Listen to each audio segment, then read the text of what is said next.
ಸೋಂಕಾಳು, ಪಲಾವ್ ಎಲೆ 2, ಮೊಗ್ಗು 2, ಏಲಕ್ಕಿ ಕಾಯಿ, ಈರುಳ್ಳಿ, ಟೊಮೊಟೊ, ಕೊತ್ತಂಬರಿ ಸೊಪ್ಪು, ಹಸಿಮೆಣಸಿನ್ಕಾಯಿ ಹಾಕಿದ್ದೀನಿ.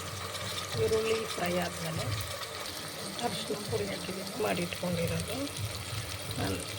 ಧನಿಯಾ ಪೌಡರ್ 1 ಸ್ಪೂನ್, 1 ಟೀ ಸ್ಪೂನ್, ಮೆಣಸಿನ್ಕಾಯಿ ಪೌಡರ್, ಚಿಲ್ಲಿ ಪೌಡರ್ 1 ಸ್ಪೂನ್, ಖಾರ ಬೇಕಂದರೆ ಇನ್ನೊಂದು ಸ್ವಲ್ಪ ಹಾಕ್ಕೊಬೋದು.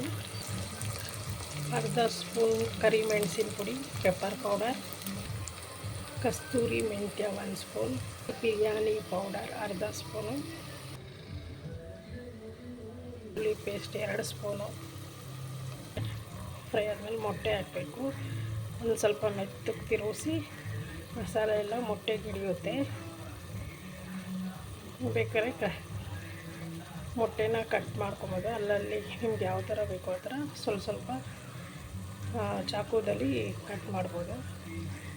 ಒಳಗಡೆ ಎಲ್ಲ ಮಸಾಲೆ ಹಿಡಿಯುತ್ತೆ. ನೋಡಿ ನಾನು ಯಾವ ಥರ ಮಾಡಿದ್ದೇನೆ ನೋಡಿ. ಅಕ್ಕಿ ಹಾಕಿದ್ದೀನಿ. ಇವಾಗ 2 ಲೋಟ ಅಕ್ಕಿಗೆ 1 ನೀರು ಹಾಕಿದ್ರೆ ಸಾಕು. ಉದ್ರಾಗಿ ಬಿರಿಯಾನಿ, ಎಗ್ ಬಿರಿಯಾನಿ ರೆಡಿ ಆಗುತ್ತೆ. ಈಗ ನೋಡಿ 2 ವಿಷಿಲ್ ಆದರೆ ಮೊಟ್ಟೆ ಬಿರಿಯಾನಿ ರೆಡಿ.